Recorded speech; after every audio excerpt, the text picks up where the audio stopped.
Hello बच्चों, welcome to my channel scoring idea और मैं हूं आपका टीचर सौरभ।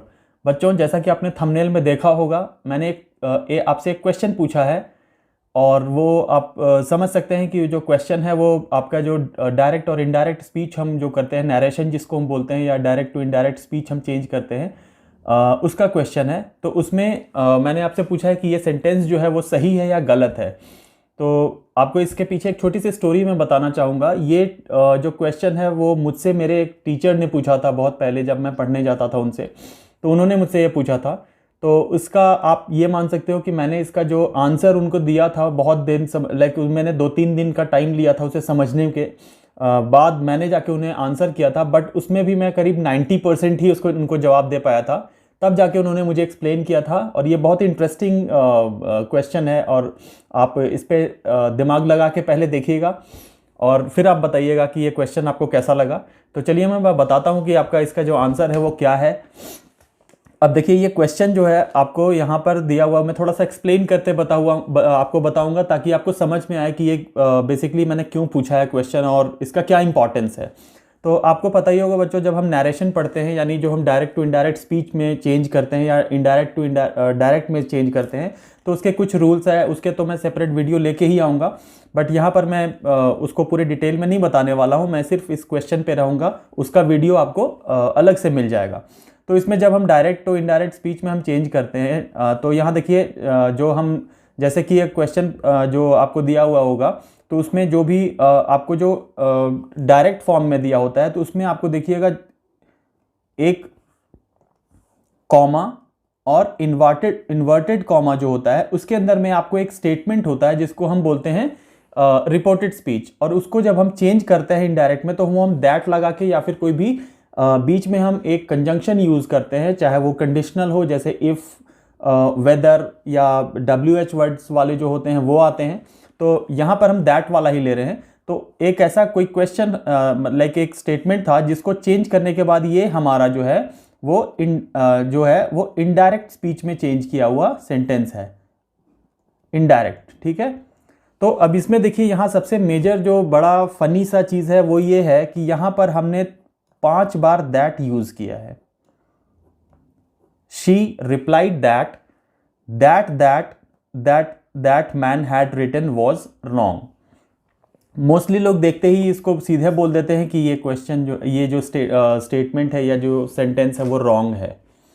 बट मैं आपको बताना चाहता हूं कि ये सेंटेंस जो है वो बिल्कुल करेक्ट है, 100% करेक्ट है। अब आप थोड़ा सा दिमाग लगाएंगे तब जाके आपको ये समझ में आएगा कि इसके पीछे की स्टोरी क्या है। अब ये देखिए, यहाँ पर हम जो बात कर रहे हैं, यहाँ पर दैट और दैट 5 बार यूज किया गया है, लेकिन इन पांचों दैट का मीनिंग जो होता है वो डिफरेंट है। अगर हम उसको हिंदी में चेंज करते हैं तो इस दैट का मतलब होता है, जो हम सेंटेंसेस को ज्वाइन करने में यूज करते हैं, कि उसने कहा कि। अब मैं आपको यहाँ पर मैं पूरा ही लिख देता हूँ आपको, तब समझ में ज़्यादा ईजी वे में आपको समझ में आएगा। मैं इसका हिंदी आपको वर्जन लिखता हूँ। शी, यानी यहाँ पर जो आंसर होगा इसका वो हिंदी में होगा उसने रिप्लाई किया, यानी कहा। अब यहां से देखिए,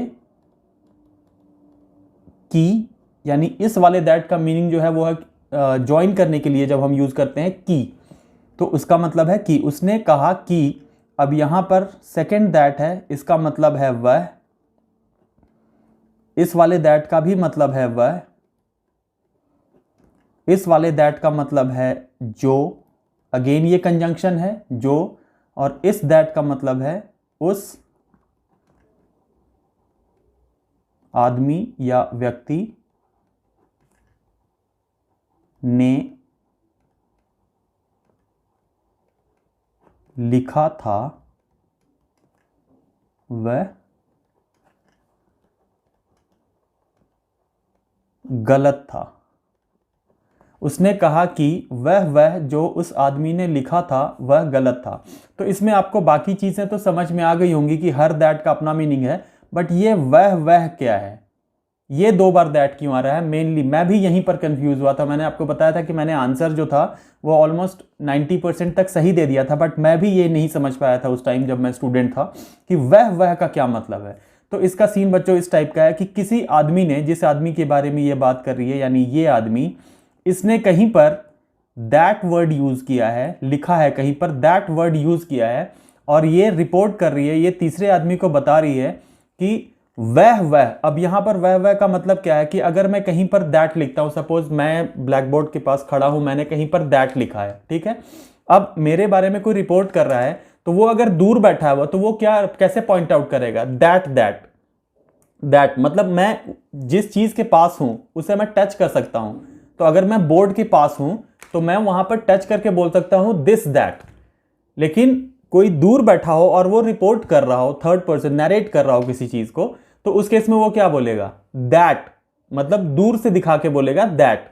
तो यहां पर वही सीन है, वह मतलब दैट जो है वो मैं इंडिकेट करने के लिए कर रहा हूं कि जो दैट वर्ड लिखा हुआ है उसको इंडिकेट करने के लिए मैं बोल रहा हूं। तो उसमें मैं जो ये लाइक फीमेल है वो क्या बोल रही है, उसने कहा कि that means she replied that, यहां कंजंक्शन हो गया, दैट, समझ रहे हैं आप, that again that is conjunction, जो उस आदमी ने लिखा है, वो भी दूर खड़ा है, तो उस आदमी ने लिखा था वो गलत था। तो इसके पीछे ये रीजन है। तो ये पांचों दैट का अपना अलग अलग मीनिंग निकल रहा है। तो यही है इसके पीछे की स्टोरी थी। तो उम्मीद है ये काफ़ी इंटरेस्टिंग लगा होगा बच्चों आपको। ऐसे ही वीडियोस मैं और लाता रहूँगा। बहुत सारे एक्सेप्शंस हैं जिनके बारे में लोगों को पता नहीं है, तो ऐसे वीडियोस आपको इस चैनल पे मिलते रहेंगे। अगर आपको वीडियो अच्छा लगा, आपको पसंद आया, ये जो स्टेटमेंट हमने यहाँ पर हम आपके पास लेके आए, आपको अगर पसंद आया तो आप वीडियो को लाइक कीजिए और ज़्यादा से ज़्यादा लोगों तक शेयर कीजिए, ताकि उन्हें भी इस टाइप की चीज़ों के बारे में पता चल पाए। और ऐसे वीडियोस हम लाते रहेंगे। तो आज के लिए इतना ही बच्चों, thank you so much. Video को लाइक कीजिए, चैनल को सब्सक्राइब कीजिए और ज़्यादा से ज़्यादा लोगों तक शेयर कीजिए। और मिलते हैं एक नई वीडियो के साथ। Thank you so much.